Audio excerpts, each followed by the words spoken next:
देखिए class 10th आपका trigo का चैप्टर 5 नंबर का आना है, जिसमें आपके ट्रिगोमेट्रिक रेशियोज़ हैं 35, 45 डिग्री और 60 डिग्री के, और उनको रिलेशनशिप बताना है आपने बिटवीन रेशियोज़ के। और इसके अलावा आपकी एक सिंपल आइडेंटिटी आएगी sine square A plus cos square is equal to 1, और इससे रिलेटेड क्वेश्चंस आएंगे। और अच्छा, आप ये देखिए ट्रिग्नोमेट्री होती क्या है। जो ट्रिग्नोमेट्री होती है वो आपकी जो मेन है प्रॉब्लम्स आपकी डील करती है, राइट एंगल ट्रायंगल से रिलेटेड जितनी भी प्रॉब्लम्स होती है उन्हें डील करती है। ये मेन क्या करती है, ट्रिग्नोमेट्री जो है वो आपकी स्टडी है किसके बीच में, sides and angles of A right angle triangle, कि राइट एंगल ट्रायंगल के जो भी साइड्स हैं और जो एंगल्स हैं उनके बीच में जो रिलेशनशिप है उसकी स्टडी को जो है ट्रिग्नोमेट्री डील करती है। देखिए आपके ये आपका जो है राइट एंगल ट्रायंगल है, जिसमें ये आपका यहाँ पर बी 90 डिग्री का है, ये आपका बेस है हाइपोटेन्यूज और ये आपका परपेंडिकुलर है। तो टोटल जो हमारे ट्रिग्नोमेट्रिक रेशियोज होते हैं वो 6 होते हैं। इसके लिए हमें आपको एक फार्मूला याद करना पड़ेगा, पंडित बद्री प्रसाद हर हर बोल। ठीक है, देखिए यहाँ पर मैंने इस तरीके से लिखा है। तो ये आपका परपेंडिकुलर अपॉन हाइपोटेन्यूज ये साइन का है, बेस अपॉन हाइपोटेन्यूज आपका कोसाइन का है, परपेंडिकुलर अपॉन बेस आपका टेंजेंट का है। अब देखिए साइन का जो उल्टा है वो आपका है कोसिकेंट, यानी कि आपका हो जाएगा एच अपॉन पी, और कोसाइन का उल्टा है आपका सीकेंट, एच अपॉन बी हो जाएगा, और टेंजेंट का उल्टा है कोट टेंजेंट यानी बी अपॉन पी हो जाएगा। देखिए आप इस बात का ध्यान रखिएगा, ये साइन है तो हम इसको साइन ए या साइन थीटा बोलते हैं, कोसाइन है तो कोस थीटा बोलते हैं, टेंजेंट है तो टेन थीटा बोलते हैं, को टेंजेंट है तो कोट थीटा बोलते हैं, सीकेंट को सेक थीटा बोलते हैं, और कोसिकेंट को कोसेक थीटा बोलते हैं। देखिए ये आपका राइट एंगल ट्रायंगल है ए बी सी, इसमें आपको जो है ये बी पर आपका राइट एंगल है 90 डिग्री का है यार। तो देखिए आपका राइट एंगल ट्रायंगल है ए बी सी, बी पर ये 90 डिग्री का है। ठीक है, अब आपने इसमें जैसे साइन ए कोस और टेन ए की वैल्यू निकालनी है, तो सबसे पहले हमने फॉर्मूला लिखा पंडित बद्री प्रसाद हर हर बोल। तो ये साइन ए कोस और टेन ए का हो गया। तो यानी कि ए पर हमारा एंगल बनना चाहिए ना, बेस होगा ए, तो ये आपका ए भी आपका बेस होगा क्योंकि बेस पर हमेशा एंगल होते हैं। तो सबसे पहले हमने साइन ए की वैल्यू ली है, यहाँ पर क्या लिया हमने बी सी अपॉन ए सी, बी सी अपॉन ए सी, इसका उल्टा हो जाएगा कोसिकेंट ए, यानी कि ये आपका हो जाएगा ए सी अपॉन बी सी। सेम आपका कोस है यानी बेस अपॉन हाइपोटेन्यूज, ये आपका हो जाएगा ए बी अपॉन ए सी, और सेक के इसका उल्टा हो जाएगा ए सी अपॉन ए बी। सेम आपका जो टेन ए है वो आपका होता है परपेंडिकुलर अपॉन बेस, आपका परपेंडिकुलर है बी सी और बेस है आपका ए बी, और कोटे इसका उल्टा हो जाएगा A B upon B C. तो ये आपकी 6 ट्रिग्नोमेट्रिक रेशियोज इस तरीके से निकालनी है हमने हर क्वेश्चन में। ये कुछ इंपॉर्टेंट पॉइंट्स हैं जो हमें याद रखने हैं कि अगर एंगल बी और एंगल क्यू ये दोनों एक्यूट एंगल हैं, कि साइन बी और साइन क्यू इक्वल है और कोस बी और कोस क्यू इक्वल है, तो क्या होगा, जो एंगल बी होगा वो एंगल क्यू के इक्वल होगा। और इसके अलावा जो है साइन ए और कोस ए, इनकी वैल्यू कभी भी 1 से ज़्यादा नहीं होती, यानी कि दोनों 1 से लेस होते हैं, और इनकी वैल्यू 0 भी हो सकती है क्योंकि साइन 0 0 होता है और कोस 90 जो आपका 0 होता है।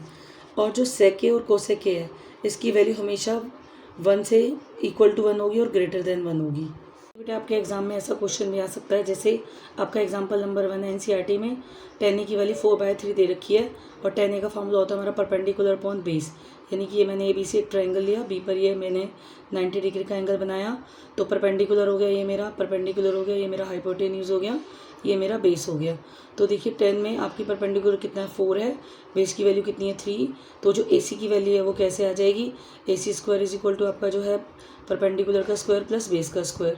तो ये मैंने लिया 3 स्क्वायर प्लस 4 स्क्वायर, यानी कि 9 प्लस 16 25, इसका जो रूट आएगा 5। तो यानी कि ये मेरी किसकी वैल्यू आ गई ए सी, तो यहाँ पर ए सी की वैल्यू मैंने ले ली है 5। तो इससे अब हम सारे ट्रिग्नोमेट्रिक रेशियोज निकाल लेंगे। जैसे साइन ए की वैल्यू होती है परपेंडिकुलर अपॉन हाइपोटेन्यूज यानी 4/5 हो जाएगा, कोसिकेंट ए की वैल्यू होगी 5/4, यानी कि वो किसका उल्टा हो गया, आपका साइन ए का उल्टा हो गया। कोस ए की वैल्यू आपके बेस अपॉन हाइपोटेन्यूज, तो इसमें बेस आपका कितना देगा 3 और हाइपोटेन्यूज कितना है 5, तो यानी कि 3/5। और जो सेक है, सेक ए की जो वैल्यू है वो उसकी उल्टी हो जाएगी, यानी कि जो सेक है आपका 5/3 हो जाएगा। सेम आपका जो टेन ए था वो कितना था 4/3, जो कोट है इसका उल्टा हो जाएगा, यानी कि 3/4। देखिए बेसिक में आपका जो है सैम्पल पेपर में क्वेश्चन नंबर 3 आया हुआ है, sine theta is equal to X and sec theta is equal to Y है। तो फिर वो पूछ रहा है टेन थीटा की वैल्यू क्या होगी, ये आपके 4 ऑप्शंस है। तो हमें पता है टेन थीटा क्या होता है, sine theta upon cos theta. Sine theta की वैल्यू कितनी है, मैंने एक्स रख दी, कॉस थीटा की वैल्यू मैं यहाँ से क्या रखूँगी, सेक थीटा क्या होता है, कॉस थीटा का जो है उल्टा होता है, यानी कि 1/y हो जाएगा, तो यानी इसकी वैल्यू कितनी हो जाएगी एक्स वाई। तो इसका ऑप्शन क्या हो जाएगा ए। देखिए आपकी टेबल है ट्रिग्नोमेट्रिक रेशियोज़ की।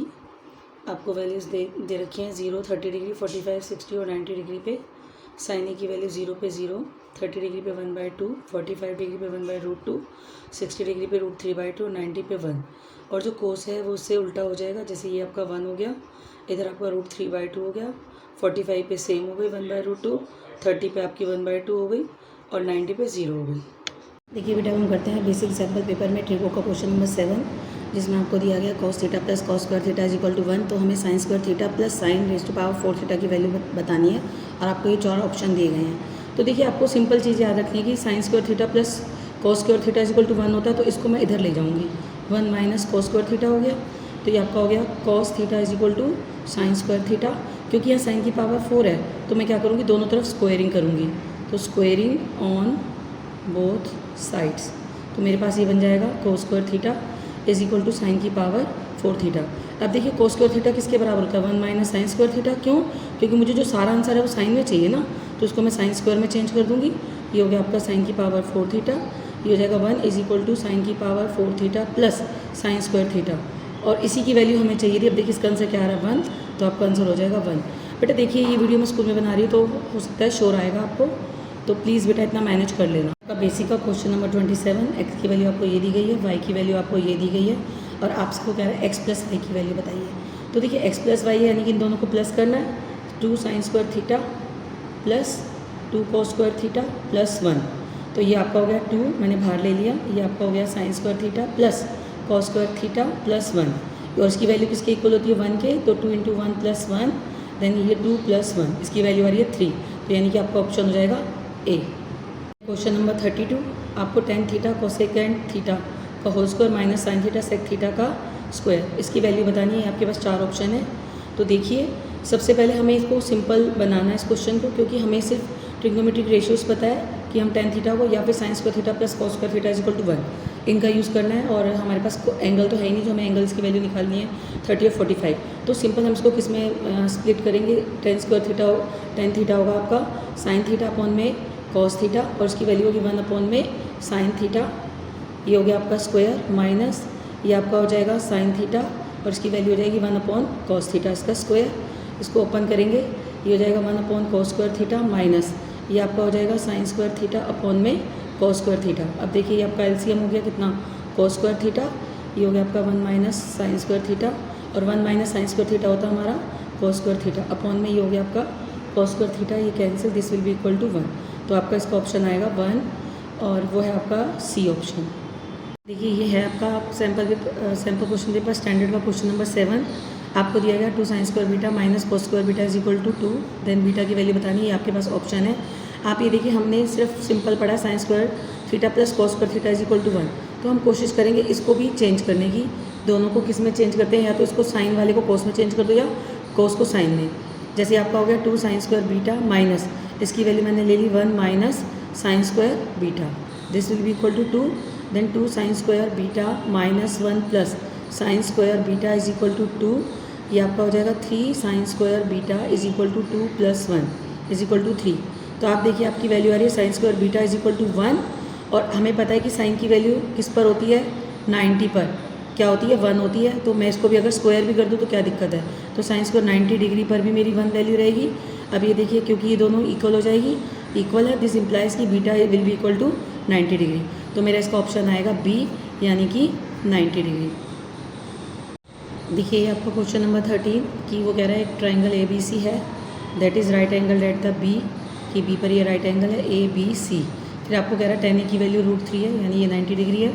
मेरे पास है tan a is equal to √3, और मुझे पता है √3 कितने पर होती है, tan 60 degree. It means a की वैल्यू मेरी कितनी आ गई, 60 डिग्री। ये एंगल अगर मेरा 60 डिग्री का हो गया तो एंगल सम प्रॉपर्टी से ये वाला एंगल, जो ये वाला एंगल है मेरा ए है, ये A है, ये 60 का है, तो ये वाला एंगल जो है मेरा कितने का हो जाएगा, 30 डिग्री का। ठीक है, ये मेरा 30 डिग्री का हो गया। अब देखिए मेरे पास एंगल A 60 आ गया, और जो मेरा एंगल C है वो मेरा कितने का आ गया, 30 डिग्री। अब जो है मुझे उनकी वैल्यू यहाँ पर पुट करनी है, तो देखिए मैं उसकी वैल्यू कैसे पुट करूँगी, यानी cos 60 डिग्री cos C यानी कि 30 डिग्री माइनस साइन 60 डिग्री और साइन C यानी कि साइन 30 डिग्री। अब देखिए हमारी जो cos 60 डिग्री है उसकी जो वैल्यू है हमारी कितनी होती है, 1/2, cos 30 की होती है √3/2 माइनस साइन 60 की होती है √3/2 और साइन 30 की होती है 1/2। अगर मैं इन दोनों को मल्टीप्लाई करूँ तो ये हो गया मेरा √3/4 माइनस √3/4। तो इन दोनों को कैंसिल किया तो कितना आ रहा है आंसर 0। तो इसका मतलब मेरा ऑप्शन क्या आ रहा है बी, यानी कि 0। इसका आंसर आएगा 0। ये है आपका क्वेश्चन नंबर 14। इसमें आपको कह रहा है ट्रायंगल ABC है जिसके एंगल्स दे रखे हैं हमें रेशियो 1:1:2 और वो कह रहा है जो लार्जेस्ट एंगल है वो C है। मान लीजिए जब भी हमारे रेशियो में होते हैं तो हम एंगल्स को लिखते हैं। तो मान लीजिए हमारे एंगल्स क्या हो जाएंगे, मैंने ले लिए लेट एंगल्स हो गए एक x और 2x। तो अब एंगल्स हम प्रॉपर्टी लगाऊंगी तो x + 2x किसके इक्वल होना चाहिए 180 डिग्री। तो 4x = 180 डिग्री। तो x की वैल्यू यहाँ पर मेरी आ जाएगी 180/4। तो इसकी वैल्यू आ रही है मेरी 45 डिग्री, यानी कि x की वैल्यू मेरी कितनी आ रही है 45 डिग्री। अब जो कि मुझे इसमें पुट करनी है तो यानी कि सेक, तो सेक कितना हो गया मेरा 45 डिग्री अपॉन में कोसेक हो गया मेरा 45 डिग्री माइनस 10, ये हो गया मेरा 10 45 डिग्री अपॉन में ये हो गया मेरा कॉट 45 डिग्री। इसकी वैल्यू बतानी है तो सेक 45 डिग्री मेरा कितना होता है, ये हो जाता है मेरा √2, ठीक है, क्योंकि कॉस 45 डिग्री 1/√2 होता है। और ऐसे ही साइन 45 डिग्री मेरा 1/√2 होता है। तो कोसिकेंट जो है मेरा कितना हो जाएगा √2, उसका उल्टा हो जाएगा माइनस 10 45 1 होता है, कॉट 45 उसका उल्टा है नहीं वो भी 1 होगा। अब इन दोनों को कैंसिल करूँगी तो आप देखिए 1 - 1 कितनी में आंसर आ रहा है मेरा 0। तो इसका ऑप्शन मेरा आएगा ए, यानी कि 0। ये आपका क्वेश्चन नंबर 18 आपको दिया गया 4 tan β -3। तब आपको इसकी वैल्यू निकालनी है। देखिए बेटा ये इतना एक ट्रिकी क्वेश्चन है, आपको ध्यान रखना है जब यहाँ tan β और यहाँ देखिए साइन और कोस है तो कोशिश करनी होती है कि हमें यहाँ पर भी क्या बनाना है tan बनाना है। तो आप देखिए यहाँ पर tan बनने के लिए क्या करना पड़ेगा, बनाने के लिए हमें ऊपर नीचे cos से डिवाइड करना पड़ेगा। देखिए अगर मैं इसको cos से डिवाइड करती हूँ तो ये tan हो जाएगा और ये कैंसिल हो जाएगा। तो यानी कि अगर मैं इसको इक्वेशन नंबर 1 मान लूँ तो dividing 1/cos β, numerator and denominator दोनों को करूँगी तो ये हो जाएगा मेरा 4 sin β अपॉन में cos β माइनस 3 cos β अपॉन में cos β। नीचे इसका देखिए 4 sin β अपॉन में cos β प्लस ये आपका हो जाएगा 3 cos β अपॉन में cos β। अब आप देखिए ये कैंसिल हो गया, ये कैंसिल हो गया। तो यहाँ पर आपका क्या बन रहा है 4 tan β -3 और नीचे आपका बन रहा है 4 tan β +3। तो आप देखिए ये क्वेश्चंस बिल्कुल ट्रिकी हैं, साफ दिख रहा है। देखिए यहाँ पर सीधा बन गया और हमें यहाँ पर 4 tan β की वैल्यू कितनी दी गई है 3। तो हम इसे वापस यहाँ पर पुट कर देंगे 3 - 3 और यहाँ पर आपका कितना बन रहा है 4 tan β।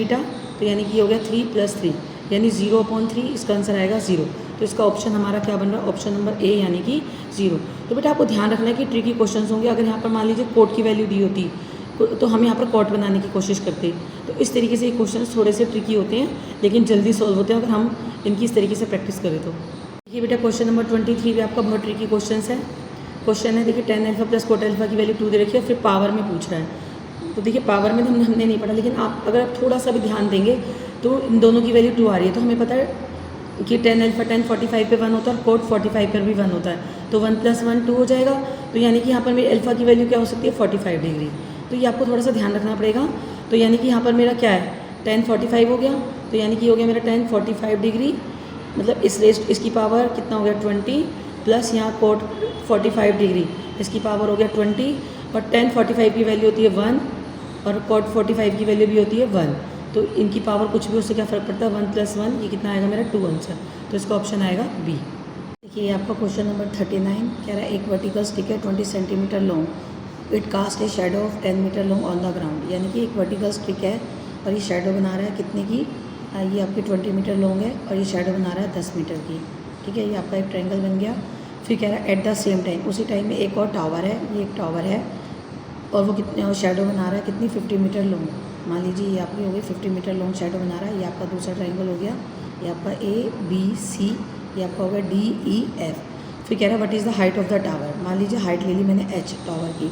अब आप ये देखिए दोनों एंगल 90 डिग्री के हैं और दूसरा ये देखिए सेम टाइम पे जो है शेडो बनी है, तो इसका मतलब ये वाला एंगल जो है हमारा क्या होगा सेम होगा दोनों का। ठीक है, तो यानी कि अभी दोनों एंगल क्या हो गए सिमिलर हो गई। कौन सी प्रॉपर्टी लग रही है AA सिमिलैरिटी की वजह से दोनों ट्रायंगल क्या होगी सिमिलर। तो क्या होगा जो कॉरस्पॉन्डिंग साइड्स का जो रेशियो होगा वो सेम होगा। यानी कि ये मेरा हो जाएगा 20/H और इन वाली साइड्स का यानी कि 10/50। तो ये मेरा हो गया 20 × 50, this will be equal to 10 × H। तो H की वैल्यू हो जाएगी 20 × 50 अपॉन में 10। पी हो गया मेरा 100 मीटर, तो इसका आंसर आ रहा है ऑप्शन डी यानी कि 100 मीटर।